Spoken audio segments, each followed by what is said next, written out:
Welcome to the Madison Miller Podcast. It is Monday, May 19th, 2025. Big show today. We're going to be talking about the semifinals in each, the NBA and the NHL. Then we'll preview and pick the conference finals in each sport. We're going to do a post-mortem for the teams that were eliminated. We'll get into especially the Celtics and what's next for them post Jason Tatum injury. So a lot to do today. We'll start with the NBA, and we'll start with the Western Conference Finals between the Timberwolves and the Thunder. Game 1 will be tomorrow night, 8:30 ESPN. So they have the Tuesday, Thursday, Friday, Sunday. Tuesday, Thursday, Saturday schedule. Actually, no, that's a lie. So Tuesday, Thursday, Saturday, Monday, Wednesday, Friday, and Sunday. That would be that series. All right, best player in this series is Shai Gilgeous-Alexander. You can make a case for Anthony Edwards. There's a lot of, if the Timberwolves win the title, he'll be the face of the NBA conversation, just like we had last year. So, that's just a subplot to this. Coaching advantage. I'd give it to Mark Danielle over Chris Finch.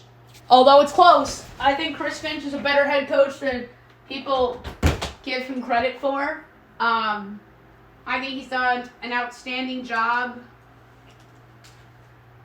with the Timberwolves.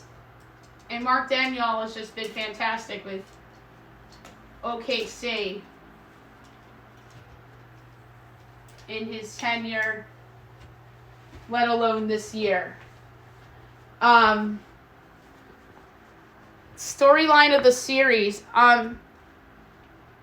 One of these teams are going to be new to the finals. All these teams that are left in the in this are going to be new, regardless.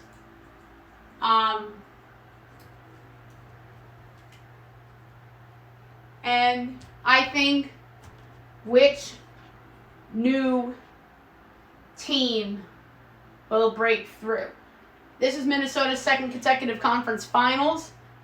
Oklahoma City, this franchise's first time here since 2016 when they played Golden State and were infamously up 3-1 with Kevin Durant and Russell Westbrook and that whole group. And then what happens? KD leaves and goes to Golden State after they blow the 3-1 lead. And then Golden State blew a 3-1 lead in the next series against Cleveland. So some irony there, and history, and good what-ifs in recent NBA history with Oklahoma City. So 9 years later, they're back with a whole new core. Which young star will break through here between Edwards or SGA? And second bananas, Julius Randle has been fantastic for Minnesota in these playoffs, especially in that Denver series. Can he repeat his success? Jalen Williams has been very disappointing, in my opinion, in the playoffs, especially in pressure spots. Will he finally step up? So there's a lot of good questions and subplots in this series coming up. So the pick is going to be Oklahoma City in 6 games. I think Minnesota's going to show up and make this a competitive series. I think that Anthony Edwards will rise to the occasion in this series, although in a losing effort. Oklahoma City's been the best team in the league all season long. 2 former Knick teammates, or 3. You have Dante DiVincenzo and Julius Randle on one side and Isaiah Hartenstein on the other. So that's interesting for the next round, potentially, if the Knicks are to get by Indiana. So OKC's minus 375. The T-Wolves are 3-1. I think that's too high. I think it should be minus 275 and 2-1 for the series. Oklahoma City 4-2 is plus 390. Is that the favorite outcome? No, OKC in 5 is at plus 270, which is crazy. I think that's disrespectful to the Timberwolves. And plus 390 is 6-7 is plus 410. A sweep is plus 490. Minnesota in 6 is plus 730. Minnesota in 7 is plus 920. Minnesota in 5 is 18-1. Minnesota sweep is 30-1. All right. Next up, Knicks-Pacers. This is the Knicks' first time in the conference finals since 2000. So, 25 years since the last time they were in the conference finals. Jeff Van Gundy was the coach. Patrick Ewing was still on the team. And ironically enough, they played Reggie Miller and the Pacers. And Larry Bird was the head coach of that team. So that's crazy. And then Indiana was here last year against the Celtics, and they got swept, but it was I think the most competitive sweep I've ever seen. Best player in the series, Jalen Brunson. Tyrese Halliburton is a close second in my opinion, but you just can't discount the clutch factor and the drive and the motivation that Jalen Brunson has. I feel the same way in the other series. SGA is the best guy. Anthony Edwards is a close second. So there's 4 great players left on their respective teams in terms of best guys. Coaching advantage. Rick Carlisle, I'd give the edge over Tom Thibodeau only because Rick, I feel like, has done a better job in this postseason with adjustments and whatnot than Tom. Although Tom did a good job in Game 6. And obviously Rick and the Pacers beat Tom and the Knicks last year. But you can make a case Tom Thibodeau is the better coach. But I think Rick Carlisle is the better coach, but I think it's a slight edge. Just like in the other series, I'd say slight edge Danielle over Chris Finch. Storyline of the series. To me, it's the Knicks. Could they get revenge on Indiana from last year's playoff loss? Last year, they were not healthy. OG Anunoby hurt his hammy, and he tried in Game 7, and then it was an obvious no. So, could they get the revenge and make their first NBA Finals in 26 years? And if Indiana were to make it back, it'd be their first one in 25 years. And the funny thing is that the Pacers were close last decade with Paul George, and when Frank Vogel was their coach, they took Miami to 7. And then the next year, they kind of fell apart in the second half of the season, and they lost to Miami in 6 when LeBron was at the peak of his powers, obviously. So Indiana was somewhat close a decade ago with Paul George as their star player at the time. So, my pick for the series, with a lot of thought and consideration, the Knicks are healthier than they were this time a year ago. They're a better team than they were a year ago. Karl Anthony Towns is a better fit for this team than Julius Randle was. Mitchell Robinson, I think, has come to life, especially in that Boston series, and his free throw shooting, believe it or not, is getting better, because I think that teams are doing that strategy, and he's been practicing his free throws. And Deuce McBride really has come along as well. But the Pacers do have a better bench. But those key 5 guys for the Knicks play so good together. I think it's going to be a 7-gamer, and I think the Knicks with home court will win and go to their first NBA Finals since 1999. And I can't believe I'm saying that. And I do absolutely think the Pacers can win. I think the Pacers have a better chance to beat the Knicks than Minnesota does to beat Oklahoma City. But that's just a tribute to how good I think Oklahoma City is, and nothing to do with how I feel about the Knicks or Indiana.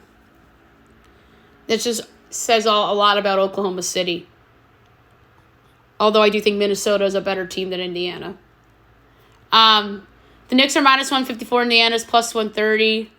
I think that price is correct. I would have said Knicks minus 150. And Indy plus 125. But yeah, that seems correct. I have Knicks in 7, and that is plus 360. Is that the favorite outcome? Yes, as it should be. Knicks in 5 is next at plus 430. That's absurd. Pacers in 6 is plus 470. Knicks in 6 is plus 570. Pacers in 7 is plus 590.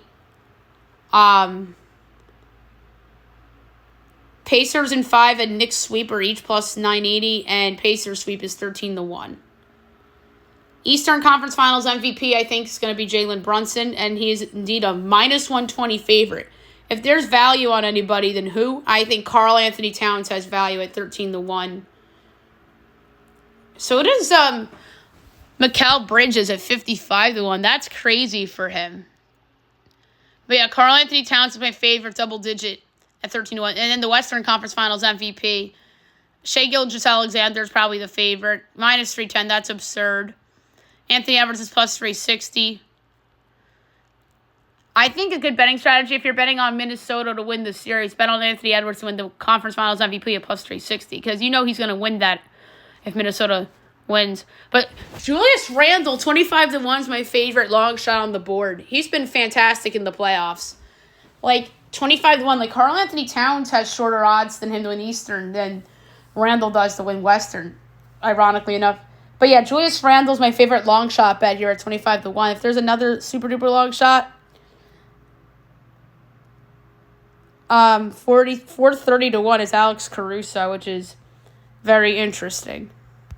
Okay, now to the NHL Conference Finals. We're going to start with the East. Game 1 is Tuesday between the Panthers and the Hurricanes. Great series.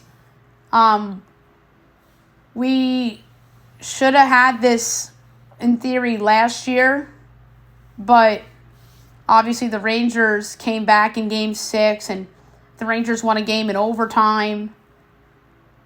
Or did they win 2 games in overtime? I don't remember. But I know they won Game 2 in overtime. They're up 3-0 in that series, and I think 2 of those games were in overtime. So Carolina could have easily beaten the Rangers last year, and in Game 6, Carolina had a 3-1 lead, and the Rangers came back and scored 4 in the third period. But yeah, this is a fantastic series. Best player in the series. To me, it has to be Matt Tkachuk.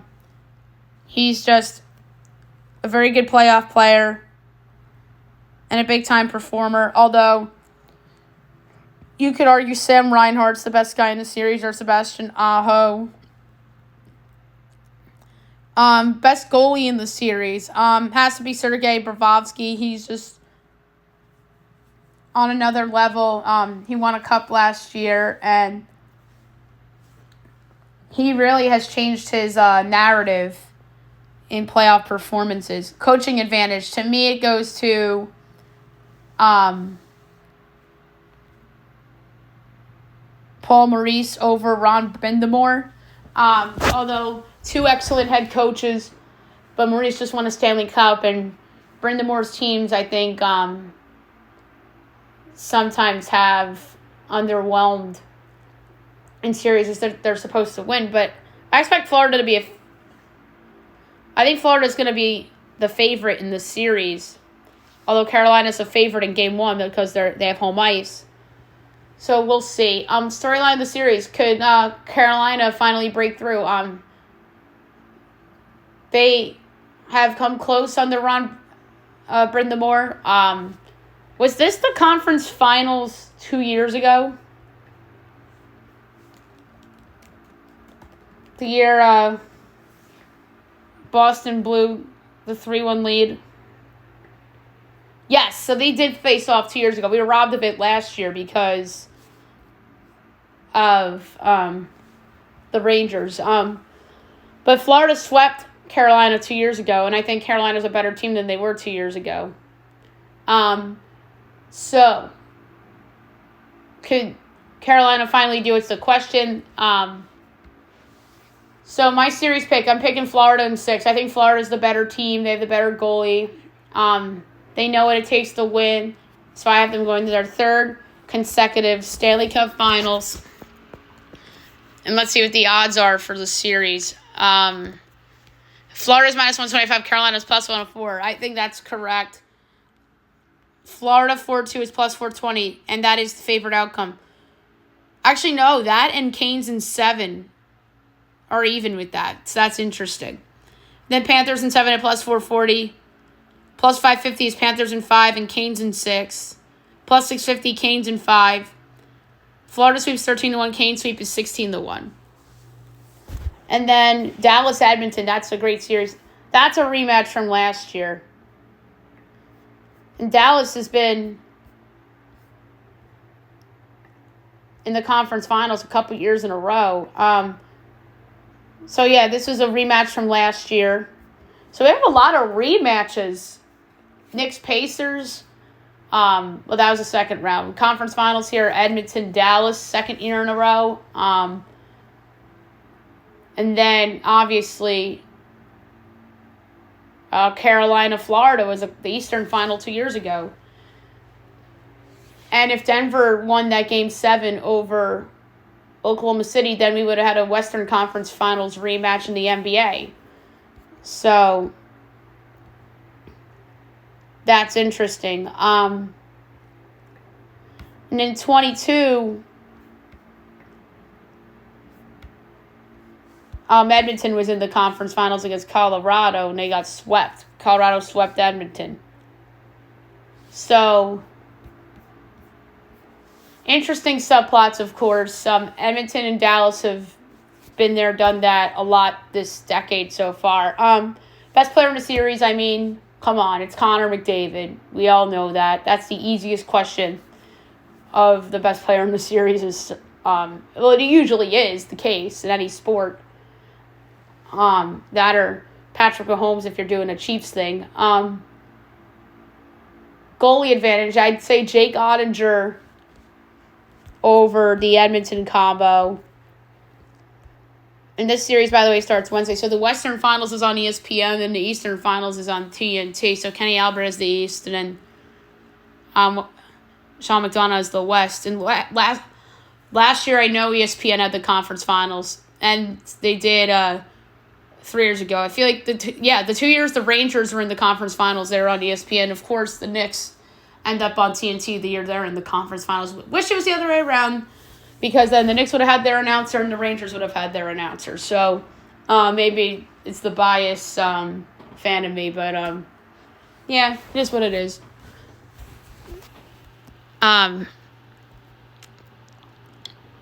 So Calvin Pickard's been the guy in the playoffs for the start, and then Stuart Skinner took over in the rest of the Vegas series. So Pickard filled in for Skinner, and then Skinner came back. So Ottinger, to me, gets the easy edge over Skinner. Coaching advantage, I would say Chris Knobloch over Peter DeBoer. Knobloch made the Stanley Cup Final last year, and I just think he's a better coach, and he's done a great job with this Edmonton team. Storyline of the series. Could Edmonton do it again? And will we have yet another rematch? So, could Connor McDavid make his second straight Stanley Cup Final? To me, is the story of the series. I think he absolutely can. But guess what? I'm not picking them. I'm picking Dallas in 7. I just think that Dallas is a better team. I just think they're finally going to break through. They lost last year to Edmonton, lost 2 years ago to Vegas. And then they lost to Calgary 3 years ago when Ottinger broke out onto the scene, and they were a wild card, and they took Calgary to 7, and that game 7 went to overtime. And I remember that game so vividly because of how well Ottinger played in defeat. So I'm going to say Dallas in 7, and I know Edmonton's favored. Slight favorites. Okay, minus 118. Dallas is minus 102. And Dallas does have home ice, which matters. So I am picking one underdog to win its series. The two hockey series are so close in terms of lines. So Dallas 4-3 is plus 420. Is that the favorite outcome? Yes. And then Edmonton in 6 and Edmonton in 7 are each plus 430. Edmonton in 5 and Dallas in 5 is each 6-1. Dallas in 6 is plus 550. Dallas sweeps 15-1. Edmonton sweeps is 13-1. So yeah, I'm predicting we have Dallas, Florida, which was my prediction for the Stanley Cup final before last year's playoffs. And I believe that's what I said before this year's playoffs too. And then I think we're going to have Knicks OKC. And my prediction before the playoffs and before the season was Celtics OKC. I mean, the Celtics didn't blow those 2 games. And if Tatum doesn't blow out his Achilles, that's 3 whatevs right there. But it is what it is. Yeah, so that's that. All right, so postmortems. We're going to start with the Celtics because I think that is the most interesting one of the teams that got eliminated in the second round. Their season's a failure. I mean, they didn't go back to the NBA Finals after winning the title. They blew those 2 games against the Knicks at home. And then they kind of fell apart in that fourth quarter, and that's when Tatum blew out his Achilles. So they were probably going to lose. They probably would have lost in 6 anyway. With Tatum, they probably lose that series in 6. Because the Knicks figured them out. And the Knicks exposed them. That team's going to be a blow it up and rebuild team potentially. To me, what's interesting is what happens with Jaylen Brown. If Giannis gets traded and Jaylen Brown becomes somebody's second, backup option. Say if you're a team like the Pistons. Let's say Houston gets Giannis. And the Pistons, we came really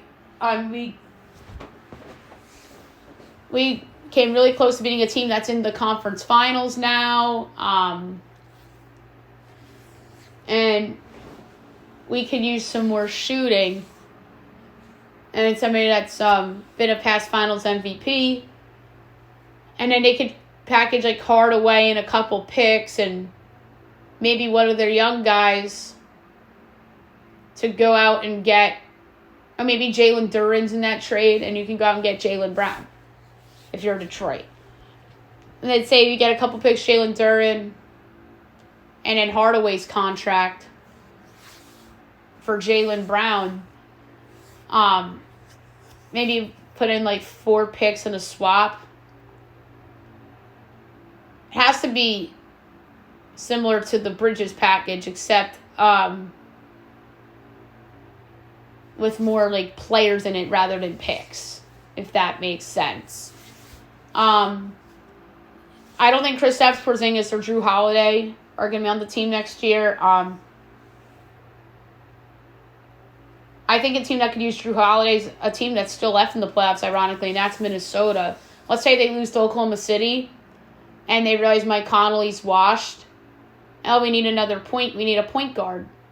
And you go out and get Drew Holiday. And you don't have to give up a lot. You give them back Conley and a pick, and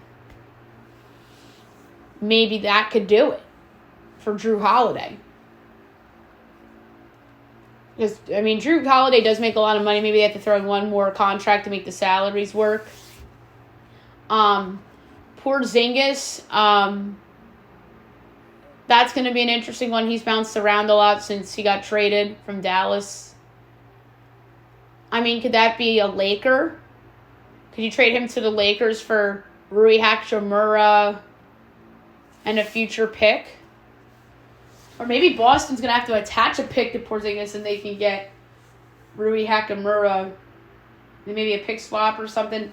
But yeah, they might have to attach a pick to Porzingis. That's how bad that contract is.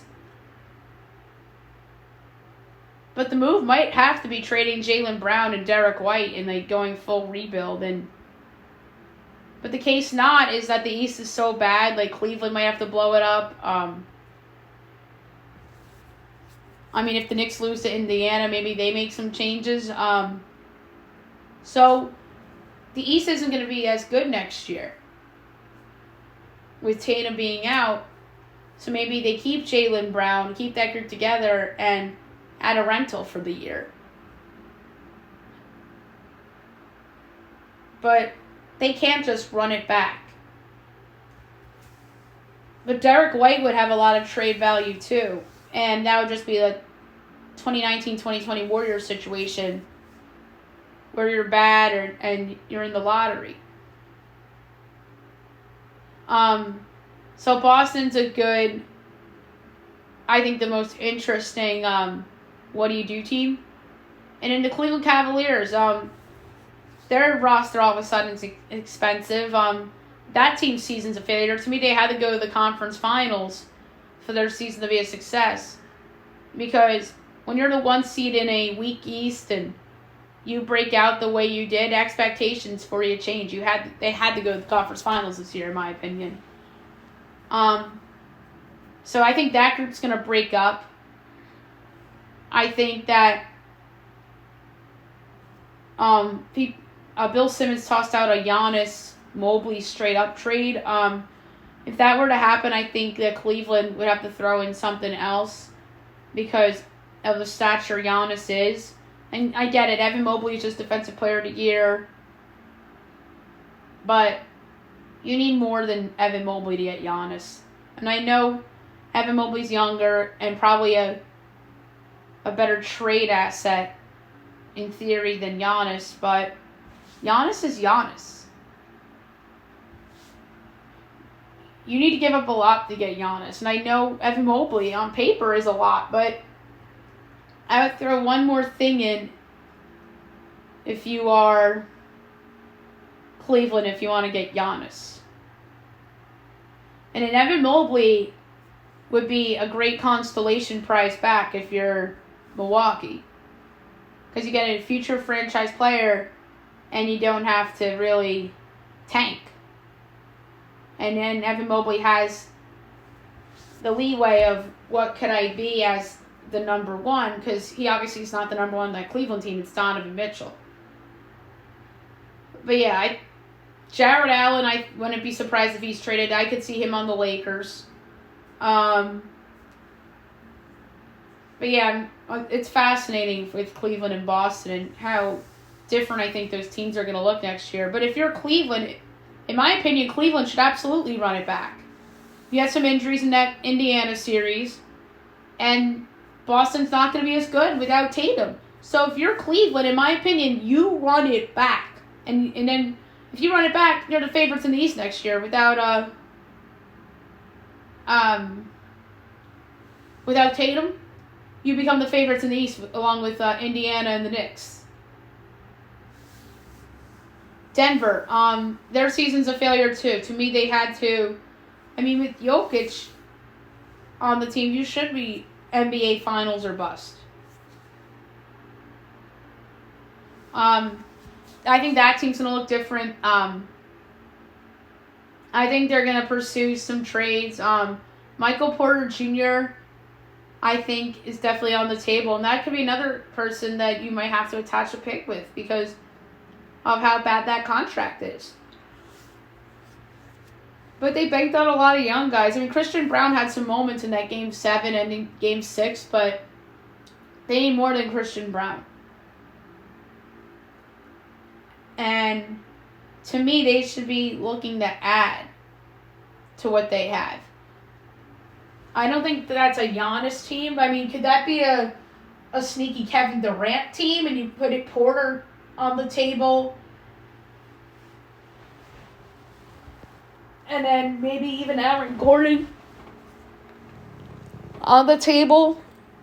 And you get Durant and you go that way.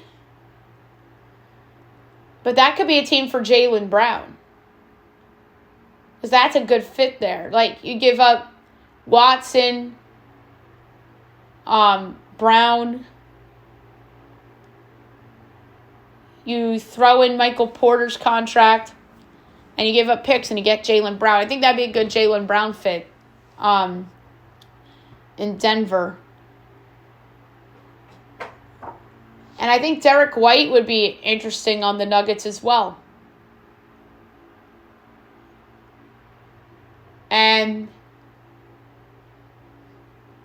yeah, I don't think there's going to be like Jokic talk, although we said that about Luka last summer. That's because they made the finals, and then what happened? If the Luka trade taught us anything, then it taught us you never know when something crazy is going to happen. But yeah, I don't think a Jokic or a Murray trade's going to happen, but I think everybody else on that team's on the table. Golden State, their season to me is also a failure, but it comes with an asterisk because Stephen Curry was hurt. And that was a bad injury. I do think the Jimmy Butler trade was worth it for them because they needed a jolt somehow on that team. And now they're being talked about as a Giannis destination, but they don't have a lot to give up. It would have to be like Draymond, Kuminga, Moody, and some picks, but they don't have a lot of picks. I mean, they didn't give up a lot to get Jimmy Butler, though. I mean, Giannis and Curry together would just be really fun. And I think that'd be a lot of internet and TV content if he were to end up on Golden State. But yeah, now Golden State's kind of become like the Heat of the West in terms of linking them to big stars. Every big star that comes available. And I think the Lakers have kind of become that too, but I don't think the Lakers are a Giannis spot. I know this has become too Giannis-centric, but yeah, I do think that Golden State's going to be in play for Giannis. All right, who got eliminated in hockey? The Toronto Maple Leafs. Oh my goodness. Like, what else is new?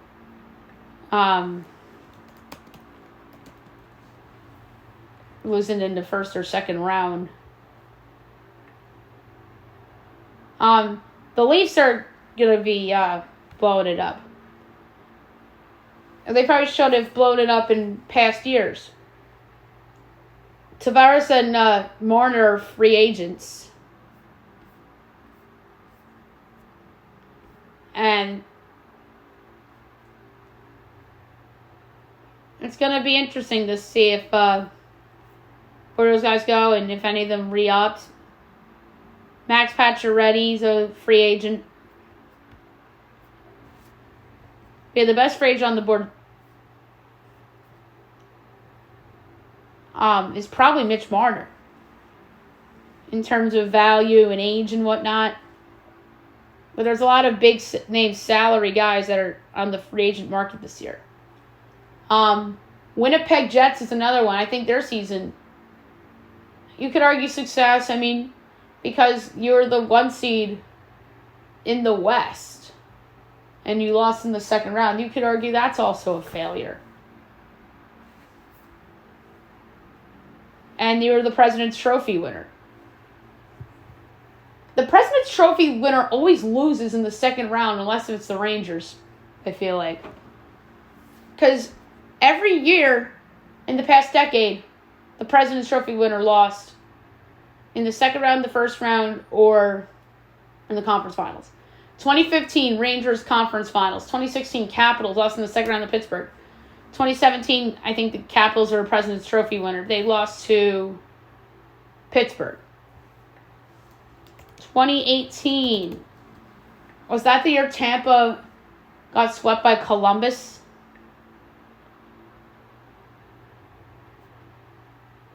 The Prez Trophy winner that year is the Predators. And they lost to Winnipeg in Game 7. That's what it was. Nashville was the President's Trophy winner that year. And then 2019 was the Columbus year. 2020 President's Trophy was kind of fluky because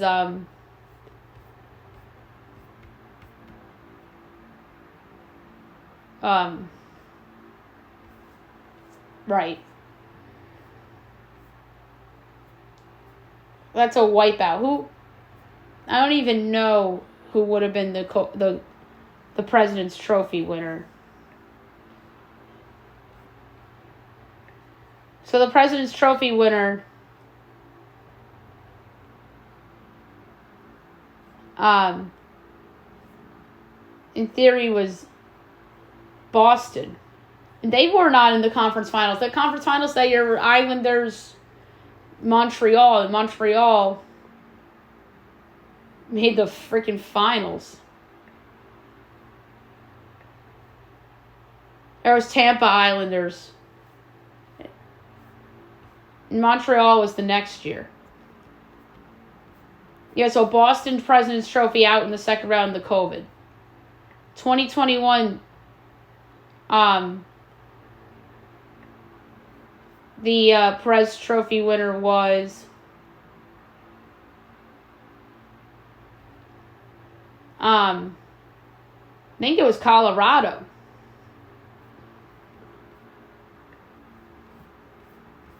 I want to say it was Colorado. And they lost to Vegas.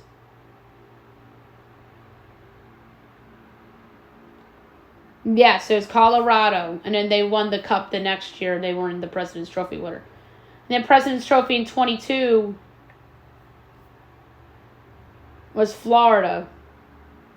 And they lost to they got swept by Tampa. And then the 2023 President's Trophy was Boston. 24 was the Rangers there in the conference final. And 23 was when Boston blew the 3-1. And then this year, obviously, Winnipeg was President's Trophy. So, yeah. The last two President's Trophy winners to make the conference finals was the 2024 New York Rangers and the 2015 New York Rangers. So it was the Rangers the last two times, ironically enough. And the Rangers could have made the final last year. Because I know that one of those Florida games went to overtime. Yes. Oh, the Rangers won 2 of those in OT. I mean, Florida could have swept the Rangers, or the Rangers could have been up 3-1. And that series probably goes 7. And then Game 6 was a 2-1 Florida win to get them to the finals. And that series was close. And Florida beat the Rangers at MSG in Game 1. And then they won in OT Game 2. Won OT Game 3. Florida won OT Game 4.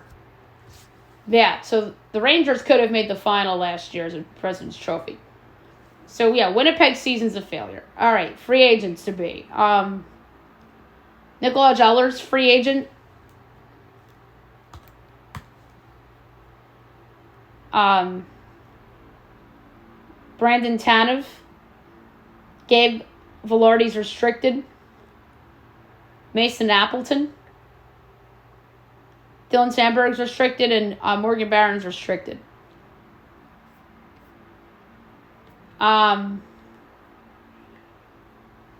Also eliminated this round was the Washington Capitals. Successful season. Great season. If they lost in the first round, you can make a case that would have been a failure, especially to a weak Montreal team, who probably shouldn't have been in the playoffs. Probably should have been the Rangers, but they underachieved. But that's another story for another day.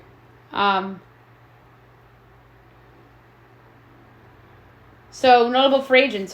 Nick Backstrom, longtime Capital, unrestricted free agent. TJ Oshie, Andrew Magnapane, Lars Eller, Ethan Bear, Anthony Beauvillier, Hendrix Lapeer restricted. So they have some big free agents they have to take care of. And then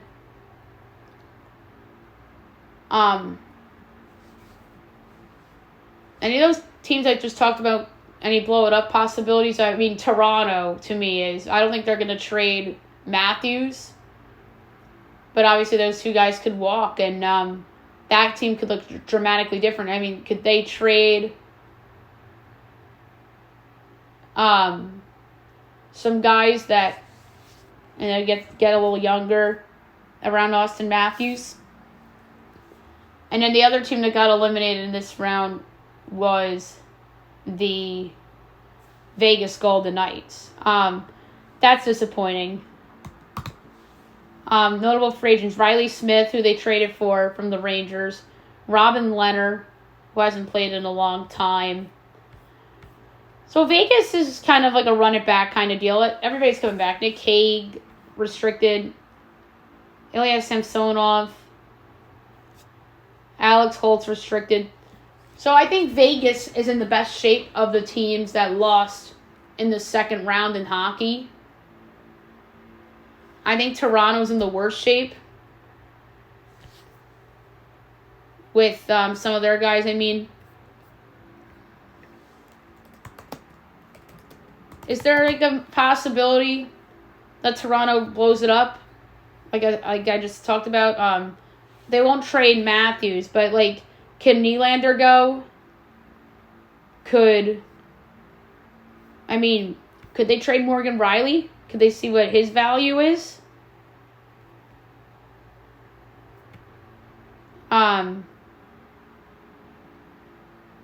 Maybe even Joseph Woll, Domi. But yeah, I think Toronto's most likely blow it up in terms of the teams that lost in the second round. How about most likely teams in the first round? First round loser blow it up candidate. So Ottawa, Claude Giroux, free agent, Anton Forsberg. I think Ottawa should run it back. They had a good season. Montreal had a really good year by their standards. Christian Dvorak, free agent. David Savard, free agent. Joel Armia, free agent.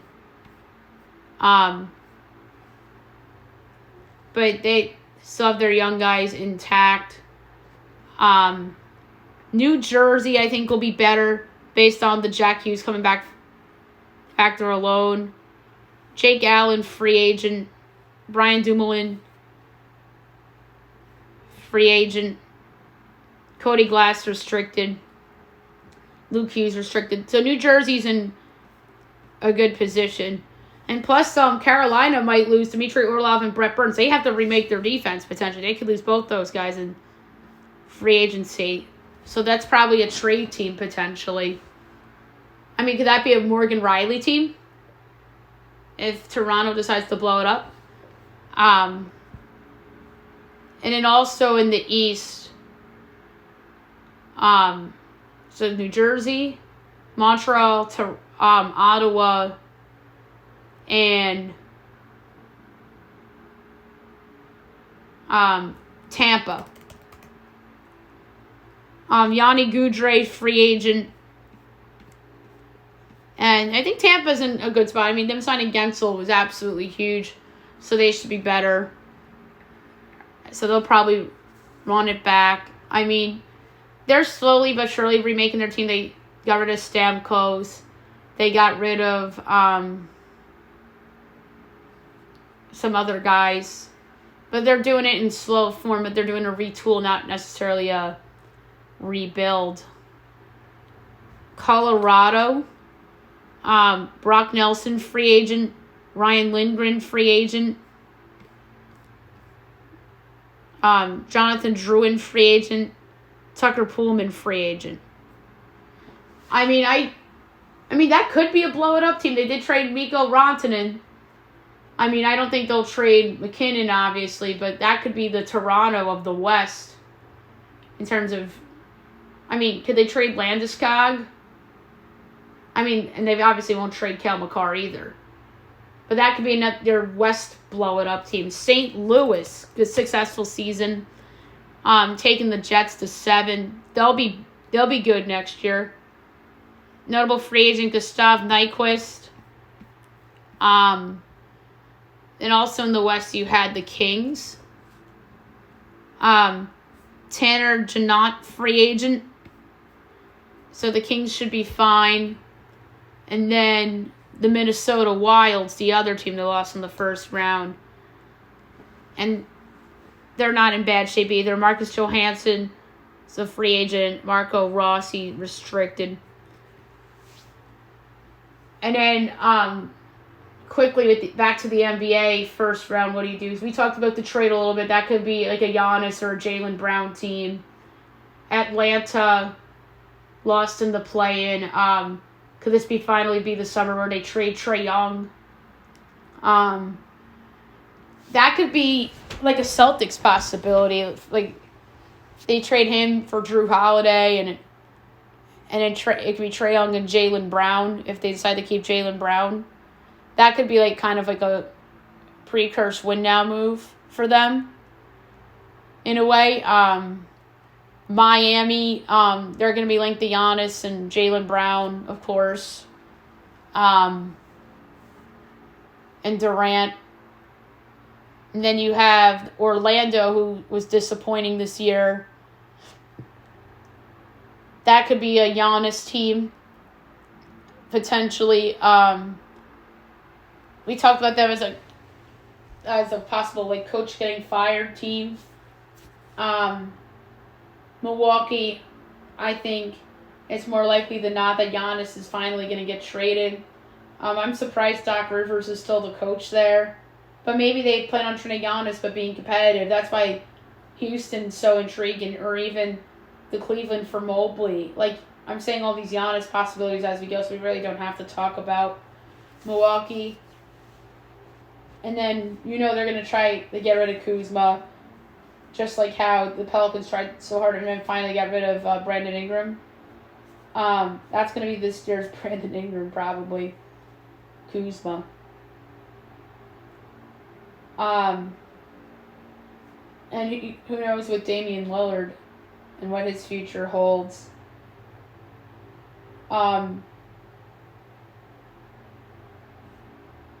then in the West, the Lakers are the obvious one. Their season's a failure. Their expectations grew the second they traded for Luka Doncic. It was Western Conference Finals or bust, but they were such a big disappointment in the playoffs, in my opinion. And I thought they had the best shot of beating Oklahoma City. I think they're just going to trade a lot of their role guys, Austin Reeves, maybe Rui. And then obviously LeBron and Luka will still be there. And then you have the Clippers, who I think are a dark horse for Giannis. And it could be for Zubac, future picks, although they are still like paying for the the Paul George trade from OKC. And then you put Giannis with Harden and Kawhi. And you give up Zubac, Powell, and a lot of picks. So I think that's a secret dark horse Giannis team. And to me, the sneaky Clippers subplot was Jeff Van Gundy and whether he was going to get a head coaching job, but it looks like he'll be still with the Clippers because the Knicks obviously are in the conference finals and that was the obvious match, but I think Tom Thibodeau saved his job in that Celtics series. And then you also had the Mavericks, who won the draft lottery inexplicably. an executive said they traded Luka for Cooper Flag, which they kind of, people say they kind of did, but I don't think the Mavericks expected to win the lottery when they made that trade.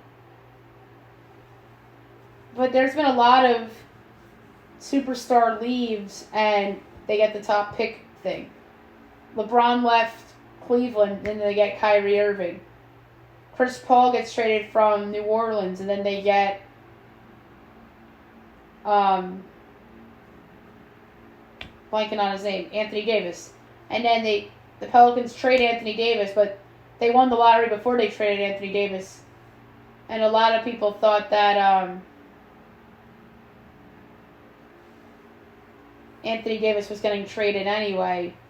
And now Mavs trade Luka and end up with the Cooper Flag pick.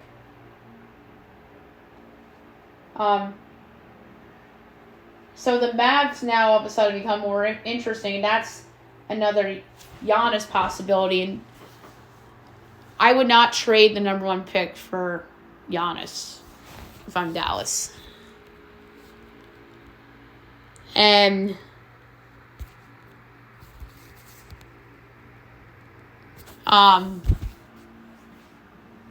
that would be interesting. It would be Giannis, AD, Kyrie, and Klay Thompson. That's just your classic 2019 super team. That's what that is. So it's going to be interesting. And the other Giannis team, I think, is the Spurs. They have to be considered. The idea of Giannis and Wembanyama together, I would trade number 2 for Giannis if you're the Spurs. And then you become a defensive beast, and then you just go from there. But if Dallas ended up with 2 or 3, then I would have traded the pick for Giannis. But I just think Cooper Flag's the best draft prospect since Wemby, although Wemby's a better prospect than Flag. But I'd say Flag's a better prospect than Cade Cunningham was in 2021 or 22? So, it's interesting. Very interesting with these options. And Sacramento, I think, is a blow-it-up team, potentially. Sabonis could be on the Lakers for what we know. And if the Celtics try to be good without Tatum, that could be a possibility, too, there. Memphis, I think, is going to blow it up.